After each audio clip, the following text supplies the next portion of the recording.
కేరళ వాయనాడ్లో గత మాసంలో land slides చూసాం. రీసెంట్గా విజయవాడలో ఖమ్మంలో ఫ్లడ్స్ చూసాం. వీటి వల్ల జరిగిన నష్టం, ప్రాణ నష్టం, ఆస్తి నష్టం, మనం దాన్ని తిరిగి పూడ్చడం అనేది చాలా కష్టం. ఎక్కడ మనం ఫెయిల్ అవుతున్నాం? వెదర్ ఫోర్కాస్టింగ్లోనా, డిజాస్టర్ మేనేజ్మెంట్లోనా? ఇదే పెద్ద క్వశ్చన్. వీటన్నిటిని కాస్త అడ్రస్ చేయడానికి రీసెంట్గా కేంద్ర ప్రభుత్వం మిషన్ మౌసం లాంచ్ చేసింది. యూనియన్ క్యాబినెట్ దీనికోసం 2000 కోట్లు జారీ చేసింది. ఆల్రెడీ భారతదేశంలో ఉన్న వ్యవస్థలు కొన్ని ఉన్నాయి.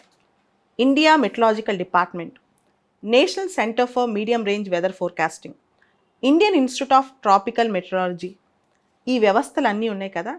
వీటిలోంచి ఇన్స్ట్రుమెంట్స్, వీటిలో వాడే ఇన్స్ట్రుమెంట్స్ అనే అప్గ్రేడ్, అడ్వాన్స్డ్ వర్షన్స్ చేయటానికి అనమాట.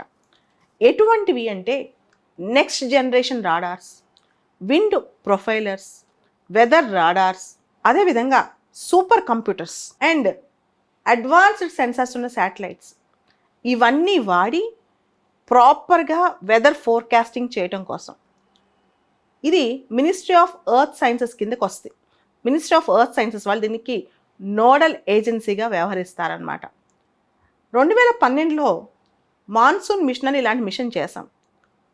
అది కొంతవరకు సక్సెస్ అయినా ఇండియాలో వెదర్ ప్రిడిక్షన్స్ అనేవి బ్రాడ్ బేస్డ్ ఉంటున్నాయి, కానీ అక్యురేట్గా ఎంత రెయిన్ఫాల్ రాబోతుంది, ఎక్కడ ఎంత సైక్లోన్ ఎగ్జాక్ట్గా ఎక్కడ దాన్ని మనం ఎట్లా ముందుకు వెళ్ళబోతుంది, అది ఏ డైరెక్షన్లో వెళ్ళబోతుంది, అదేవిధంగా కొన్ని సందర్భాల్లో డ్రాట్స్, కరువు ఎంత వస్తుంది, ఎక్కడ వస్తుంది, ఎగ్జాక్ట్గా ప్రిడిక్షన్లో మనం కొంత ఫెయిల్ అవుతున్నాం అనమాట.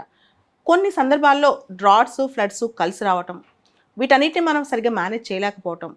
వీటిలో ఫోర్కాస్టింగ్లో కొంతవరకు మనం అంటే బ్రాడ్గా ఫోర్కాస్ట్ చేయగలుగుతున్నాం, కానీ అక్యురేట్గా, ప్రిసైజ్గా, రీజియన్ స్పెసిఫిక్గా, ఆ ప్రాంతం స్పెసిఫిక్గా ఫోర్కాస్ట్ చేయగలగటానికి వీటన్నిటికీ మేజర్గా ముఖ్యంగా droughts, floods, extreme weather conditions, air quality, కేవలం మాన్సూన్ ప్రొటెక్షనే కాదు, గాలి నాణ్యత, వెదర్ కండిషన్స్ ఎలా ఉన్నాయి, డ్రాట్స్ గురించి, ఫ్లడ్స్ గురించి, వీటన్నిటి గురించి ఒక స్టడీ చేయడానికి, ముందుగానే ఫోర్కాస్ట్ ఇవ్వటానికి ఈ మిషన్ మౌసం అనేది మనకి ఉపయోగపడుతుంది అన్నమాట.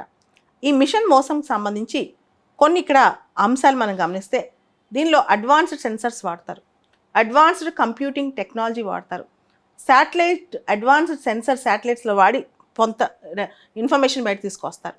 ఇవన్నీ కూడా డిజాస్టర్ మేనేజ్మెంట్కి, అర్బన్ ప్లానింగ్కి, వాటర్ రిసోర్సెస్ ప్లానింగ్కి, ఎన్విరాన్మెంటల్ ఇంపాక్ట్కి, వీటికి సంబంధించి అగ్రికల్చర్ ప్రిడిక్షన్స్కి, ఏ క్రాప్ ప్యాటర్న్స్కి, వీటన్నిటికీ ఉపయోగపడతాయి అన్నమాట. అండ్ ఈ మిషన్ మౌసం అనేది డైనమికల్ మోడల్స్, అంటే వెదర్ ప్యాటర్న్స్ షిఫ్టింగ్, ఓషన్ కానీ అట్మాస్ఫియర్ ప్యాటర్న్స్ కానీ తొందరగా షిఫ్ట్ అయిపోతున్నాయి ఇప్పుడున్న క్లైమేట్ చేంజ్ వల్ల. కాబట్టి ఆ డైనమికల్ ప్యాటర్న్స్, డైనమికల్ మోడల్స్ కూడా అర్థం చేసుకుంటుంది అనమాట ఇది. దాంతోపాటు మన ఫోకస్ అనేది కేవలం వెదర్ ఫోర్కాస్టే కాకుండా weather management, crisis management in weather conditions అనమాట.